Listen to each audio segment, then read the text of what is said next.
All right. Welcome back to Slam Dunk Show on DunkTV.com.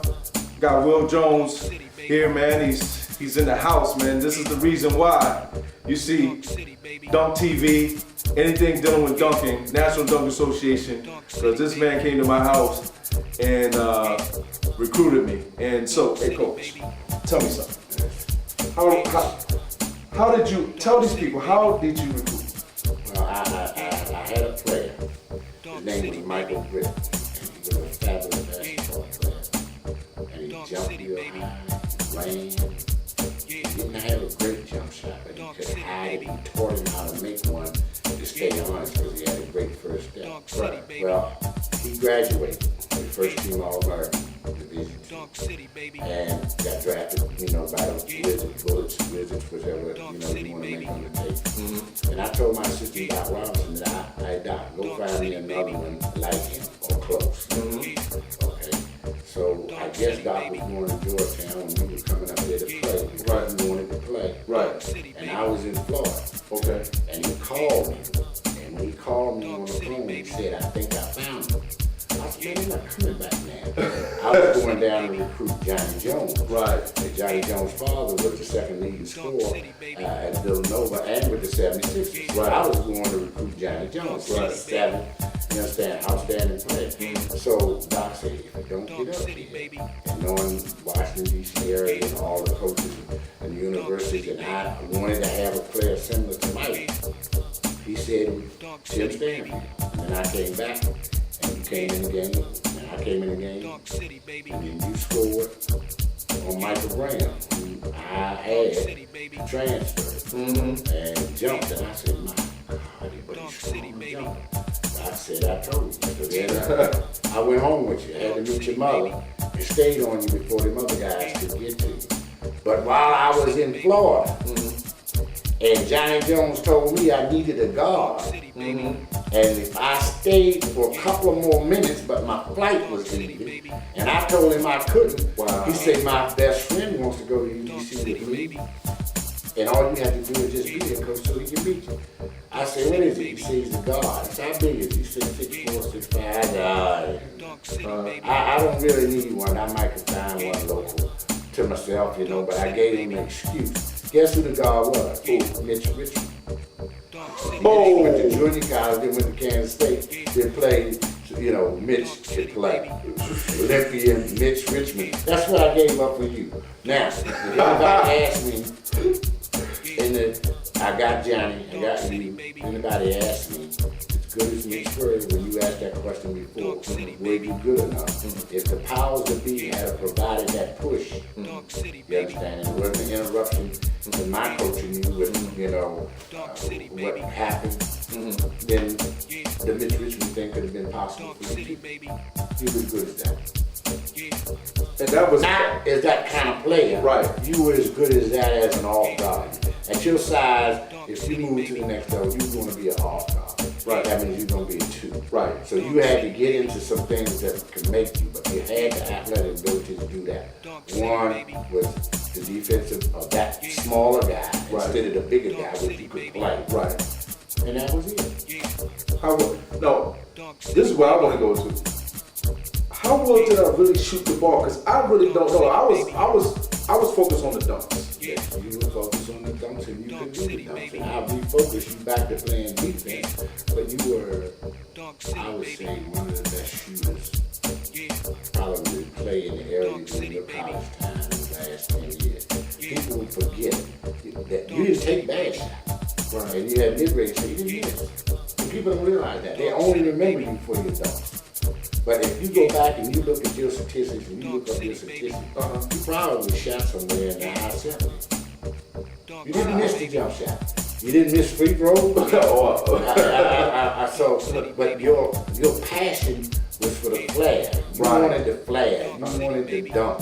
You wanted what you have here, which I think you can do very well with Dunk TV. It was Dunk a Tim. You wanted to get out. And I had to blow this whistle to stop you.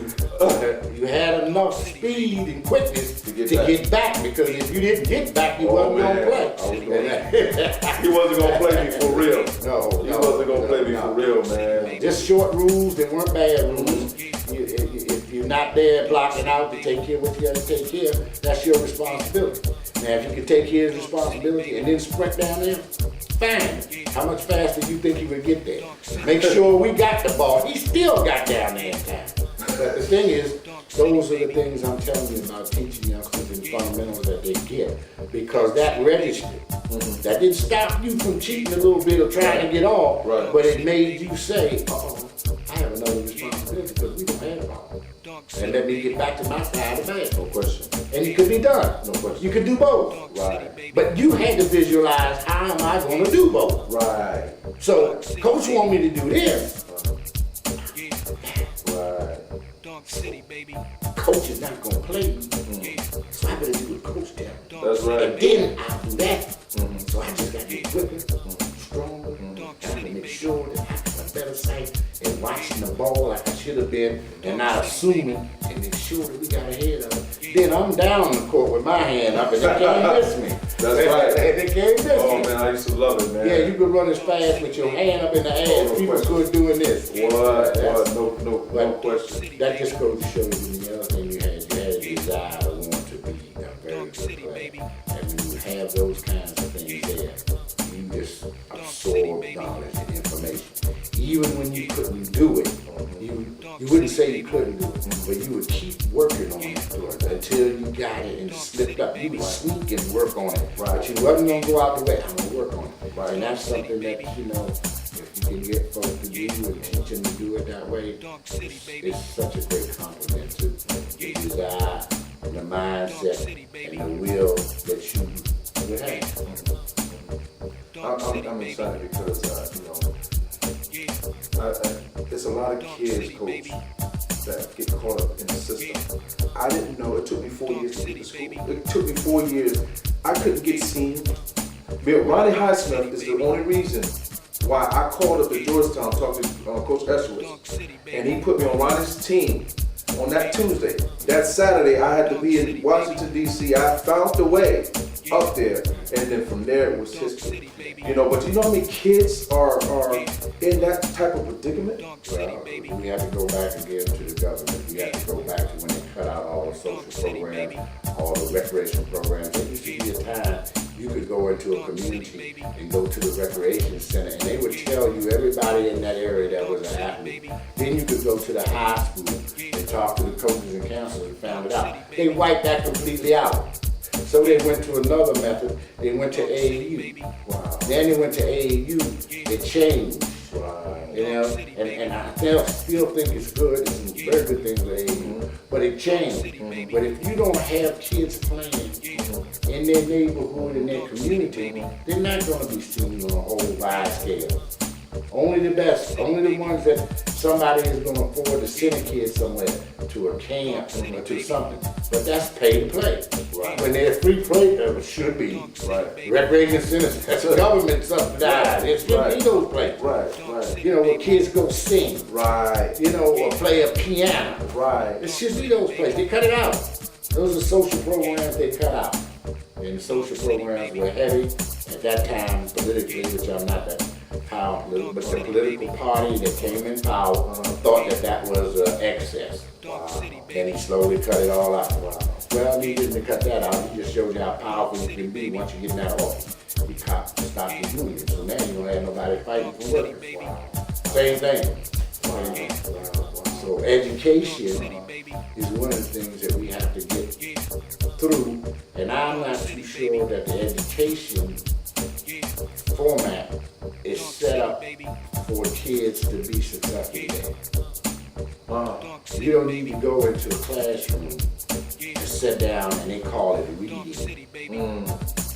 You can ask the kid what does he like to do. And he can say that I like to paint. You can then take him into the room and teach him to read the things that's restricted to painting. Right, I understand. Like cutting. Right. He has to learn the word cutting. Right. He has to learn the word what's another word when they are in paint? But all of those words become his spelling words. Right. Now when you teach him to spell that way, when he transfers over, he can spell anything. Wow. But I had to go to school and study reading. A-E-I-O-U. Yeah. Same thing. Yeah, That's wow. tough. So we have to change now to the modern kid. And you have a lot of parents now who are intelligent enough to read the book, and that's why you have so much kids going homeschool.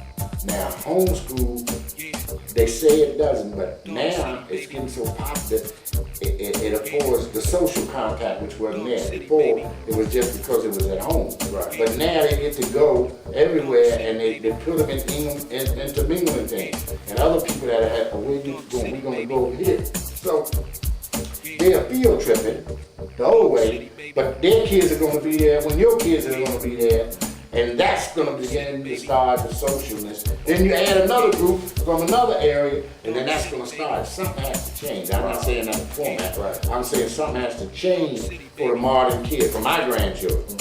You understand? The education cast has to be different. Right. And then that 1 and 2 won't matter, because everybody then will have an opportunity, and then it will come to the numbers. But with a person that's educated, when it gets to the numbers, goes to something else. A kid that's focused on one thing goes to nothing. That's the difference. Wow.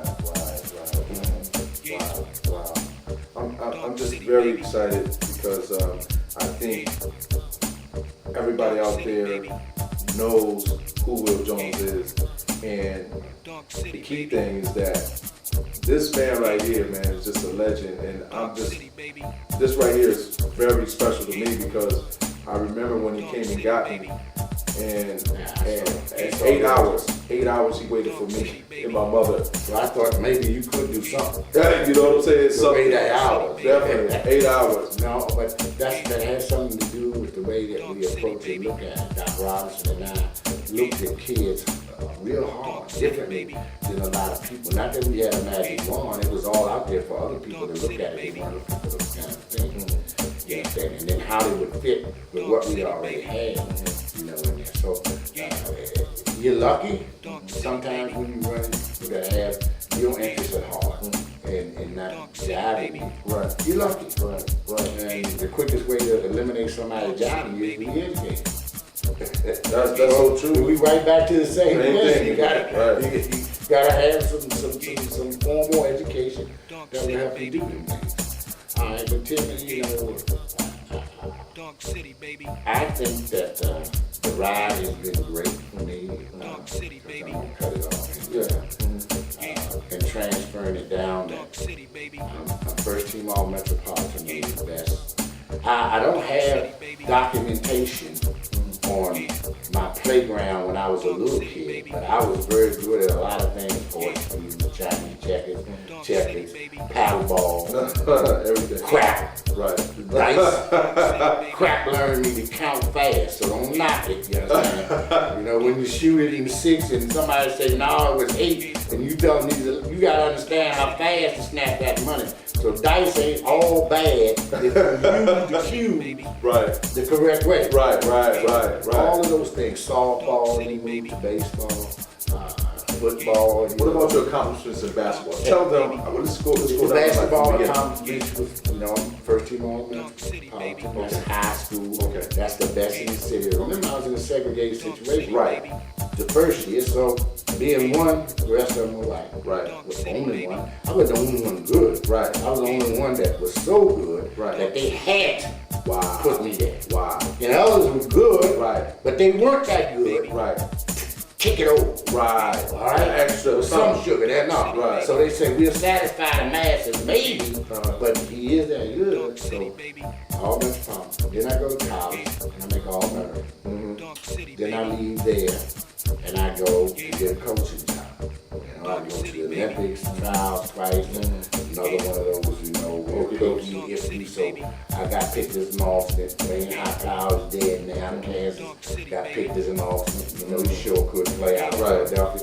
But we were alternates, and you know, Adrian Smith was out the team when they picked it. They tried to get him from the military, they tried to get him from junior college, tried to get him from college. Okay. That's the way my time was. Well, okay. And Adrian out of Kentucky with a little guard, you understand?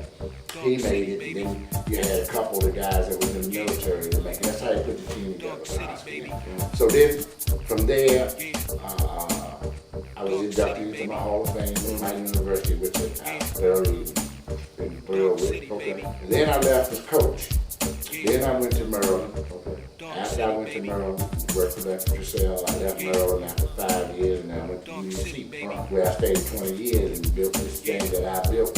Where you came, which, you know, we won national championship, we played for another, right, and we were right there on a lot of things, but we had some academic admission educators who would step in to hold us, but it was nothing wrong, but then the tournament would be gone. Right, exactly. So I don't know whether there's a jealousy there or not.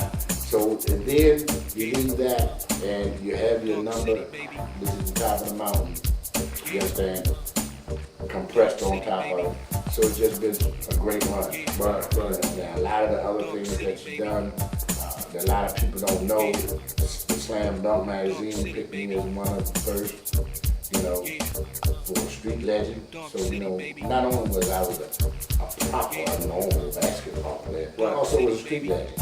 Right. Also was in the park and the playground, right, where you call people mother, and you call people daddy, right, and you call them whatever they wanted to be called, and you told them what you was gonna do to them, and you did it, and you didn't back off, right. So you just went to the wall that was good to you. Right. Then you changed and put on your clothes, and you went to the proper, right, and then you could sit down there, and it was easy.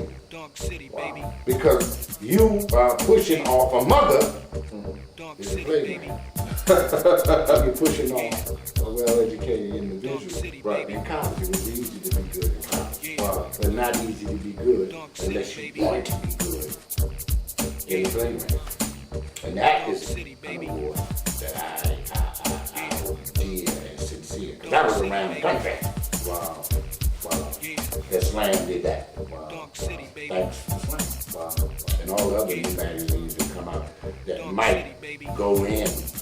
And it's not so much that they have to go into our neighborhood. Remember, we're Washington, D.C. in the mecca of basketball. And a lot of blacks playing basketball, and they play football and baseball here in town too. But there, white people play very good too. But there's the Chevy Chase was just as a hotbed as Calamella. But that's where they went to play. But they don't go right about it because it's not there, all part of their lifeline. It's not in the hood. Yeah, I mean, they now senators and presidents of their companies and stuff. You understand? We school teachers, lawyers, you know, doctors, some. But I'm just saying, they went a different route. But at the time, their playground was just as active and had tough athletes playing in it, you understand? But again, we couldn't go where they went, so you didn't know nothing about it. So when people come in and they want to talk about street ball and who could do this, how do we know white guy couldn't dunk? Right. We never went to his playground. Wow.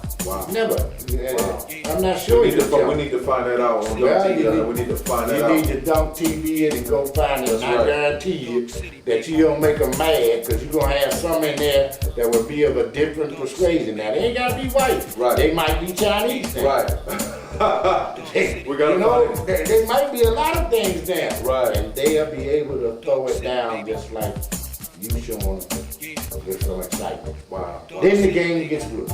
Oh, no question. Because now the pot is stirred. No, cool. Okay. Last two things. Is the dunk the hypest thing in basketball? Yes. It's the most exciting thing. Could basketball survive without the dunk? Yes. It could survive without the dunk. You see, but it's the most exciting thing in the dunk. Remember a long time ago, didn't nobody dunk. Right. Exactly. Remember one time when Kareem was playing, they took the dunk out. Yeah, exactly. The basketball survived then. You see what I'm saying? You had to make shots, you had to check people, you had to block shots at the right time. You just couldn't slam it to do it. You had to lay it up over people. Or you had to use both hands to go around and switch. You had to do all things. The rules sometimes change to where you can do it, but I hope they never take the dunk out of basketball again. And they took the dunk out because black man was dominating, and the big black man was Will Chamberlain, Kareem, you all 7 foot. Right. If a white guy was blocking shots like that and doing it, they would have never taken the dunk out. So I don't like to go back to that and tell you, but that's the truth of the matter. Right. Yes, basketball could survive, and yes, the dunk is the most exciting thing in basketball. Could I have played in the NBA? Yes. If you went to the right team. And if those things that I told you about, you had worked on, because you had to change positions with them. Right. And changing positions is not as easy as you think. You know, that should have happened your junior year. You should have moved up. Right. People move up, but you know, I left, and you could have moved up. Yeah, well, I mean, still the thing was that then it became exciting then to you to satisfy another desire. You want to be the leading scorer, and you want to dunk, and that's where you went. So you didn't change. You just became efficient in what you did. You can't look back on it and wonder. And most of the time when somebody goes and make it in the NBA, other than the ones who are almost pushed in it, you know, the Jameses, but everybody else could have been cut. Michael Jordan could have got cut. See, wake up and smell the coffee. When Michael Jordan went to Chicago, they didn't even pick him up. The guy that drives for him there was a cab driver, said, I'll take you over there. Now, Mike was so good, did you think they'd leave him standing there? Did you think they'd have sent somebody for him? So it ain't been easy for anybody. You understand? That they didn't pick him up. He's a airport. He did first round draft choice. We're talking about Michael Jordan here, the greatest that played. Everybody got a story. When you depend on people for what you think they might do. You got Adrian Davis scoring more points than anybody his size and all that played in the NBA. He won't put him in the Hall of Fame. Don't ask me why. And he went to Notre Dame. See, he went to Prentice University. Wow. And he's not in the Hall of Fame in the NBA. They're crazy. You heard the first on DunkTV.com, and I didn't know that. Wow. I don't think a lot of people know that. They know it now. They know it if they pay attention. The game before you can play it. Before you become a good photographer. History. And learn what happened. Once you learn what happened, it helps you focus on how you're going to be good at it different. Wow. And if they don't go back into it, yeah, it's the same thing about the Julius Erb story. I bet you 1,000 people didn't know that. They thought Julius probably was a monster from Jump Street. Back up, Slim, not true. They would thought, oh, Julius became all murder. Julius went to Division II school. What's wrong with Division II? They think it's taboo. Well, you know, they apparently they look down on Division II instead of Division I. I mean, you know, that's just the way it is, Coach. Money. That's separated. You get somebody that got some guts to go around, well, what are they calling it now? Because they're sure taking over, mid-major. What is mid-major but a Division II school? Wake up and smell the coffee. They'll be making me call you deep. Wow. What is a mid-major but that? What is George Mason? Division II school. Wow. They got him one natty majors, mid-majors. What is Butler? What is Milwaukee, Missouri, where the guy got the job, left, went to Tennessee? What is that? Same thing. They call it mid-major? Well, they mid-major, but they Division I now because they got those buildings I told you about earlier. Pay attention to the way I carry it. So when they moved over to one, they still don't call them the Kentuckys and the UCLAs. They still don't call them that. They call them mid-majors. Look it up. Whoa, you heard that first. Look it up. Mid-majors. Check this out, man. We're going to give you this official dunking ball here. We're giving Coach this official dunking ball for being on the Slam Dunk Show, man. This is official ball that, you know, we about to put in the market, you know, to give all these young dunkers some edge, because it's all in the grip, you know, and an edge dealing with, you know, these dunks. And so we got different sizes. We got 7, we got 1 all the way up to 7. So basically, you know, when we you know, when I was practicing my dunks, learning how to jump, I was dunking with a tennis ball, then a volleyball, then a regular sized ball. So that's what that actually, you know, is copying from. So, you know, from me to you. Well, I'm pleased about it, and as you heard it today, you know, and I know that you taught yourself to dunk, and I told you all up there that the one thing that I couldn't do is that I couldn't dunk, that I wish I could dunk. But I shot it so well, I didn't have to get that close to the basket. And I wasn't going to be that patient, because the dunk counts how many? One. Two. Actually two. Right. So today, it would have counted 3. Back then it counted 2 also. So if I could make as many jump shots from 35 to 40 feet as you could dunk a ball. I bet you would get tired and miss before I was. That's how well I got it. So in the day when you came up, the dunk was exciting. Right. When the day I came up, making a shot was exciting. Time changed. I'm gonna go out as an old man and learn to dunk. Because you all gave me this DunkTV ball. It's magic in this, you all. You watch the Slam Dunk Show, baby. Yo, Coach Will Jones, the one and only, man. There's no other.